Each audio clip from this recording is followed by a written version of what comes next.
গোসাইগাঁৱৰ অধিবক্তাৰ পৰকীয়া প্ৰেমৰ ভয়ংকৰ পৰিণতি। প্ৰেমে নামানে কোনো সীমা, প্ৰেমে নামানে কোনো বাধা। এয়া আকৌ এক অধিবক্তাৰ প্ৰেম। এদিন দুদিন নহয়, এয়া হৈছে কেইবাবছৰীয়া প্ৰেম। জনাইছো সবিশেষ। গোসাইগাঁও উকিল সন্থাৰ জ্যেষ্ঠ অধিবক্তা মকবুল হুছেইনৰ পৰকীয়া প্ৰেম ভয়ংকৰ পৰিণতি। ৰাইজৰ অভিযোগ অনুসৰি অধিবক্তাগৰাকীয়ে বিগত কেইবাবছৰৰ পৰা ১ নং হুদুমখাটা গাঁৱৰ এগৰাকী নাবালিকা ছোৱালীৰ সৈতে চলাই আহিছিল অবৈধ প্ৰেমৰ সম্পৰ্ক। উল্লেখযোগ্য যে ৬ মাহমান পূৰ্বে অধিবক্তাগৰাকীৰ উক্ত গাঁৱত পৰকীয়া প্ৰেম কৰিবলৈ গৈ স্থানীয় ৰাইজৰ ৰোষত পৰি লিখিত দি আহিছিল যে তেওঁ কোনোদিনে এনেকুৱা কুকাণ্ড নকৰে। কিন্তু প্ৰেমে নামানে কোনো বাধা। যোৱা ৰাতি আকৌ ৫০ বছৰীয়া অধিবক্তা মকবুল হুছেইনে নিজৰ স্ত্ৰী আৰু ৩ সন্তানৰ মায়া পাহৰি কিশোৰী প্ৰেমিকৰ মায়াত প্ৰেমিকৰ ঘৰ পালেগৈ। উত্তেজিত ৰাইজে অধিবক্তাগৰাকীক গণধুলাই দিয়াৰ লগতে অধিবক্তাগৰাকীৰ বিলাসী বাহন ভাঙি দিয়ে। ঘটনাস্থলীত গোসাইগাঁও আৰক্ষী উপস্থিত হৈ ঘটনাৰ বুজ লয় আৰু অধিবক্তাগৰাকীক উদ্ধাৰ কৰি থানালৈ লৈ আনে।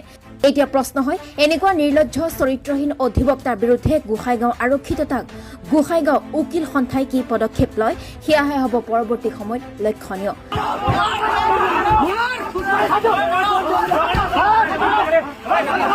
ইয়াত মানে আমাৰ এডভোকেট মকবুলে ইয়াৰ আগত মোটামুটি ৬ মাহমান আগত এটা এই ছোৱালীলৈ মানে দুৰ্ঘটনা হৈছিল। ইয়াক বহাই কিনি এগ্ৰিমেণ্ট নিজে হাতেৰে দিছিল যে ইয়াৰ পৰা মই আৰু ইয়াত নাহোঁ, অবৈধ সম্পৰ্ক আছে ইয়াৰ, আমি ভালদৰে জানো। ই কয় আমি আজি নাহোঁ ইয়াত, যদি কেতিয়াবা আহোঁ মোক কি কৰে কৰিব মই মানি ল'ম। আজি আকৌ আহিছে। সি কয় এতিয়া আমি কয় কিয় আহিছে, আমি বিয়া পাতিছোঁ। বিয়া মাইনৰ কি কেনেকৈ বিয়া হ'ল? এতিয়া মোটামুটি ১৭ হোৱা নাই, ক্লাছ 9ত পঢ়ি আছে। ইটো কৈ 50+ কৰি দিব। যদি কি উকিল কৰে এই গোসাইগাঁও কোৰ্টত কি 50+ হ'ব।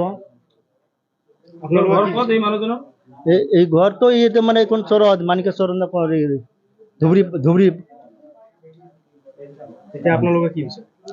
আমি এইটো মানে যিটো মানে আইনগতভাৱে যিটো ন্যায্য বিচাৰে এইটো সি নিজে এজন মানুহ হয়। সি মাইনৰ বিয়া কৰিব পাৰে, সিটো জানে যে কি মাইনৰ বিয়া নচলে, সি কেনেকৈ নিজে মাইনৰ বিয়া পাতিলে, এইটো আইনগতভাৱে যিটো শাস্তি দিব লাগে।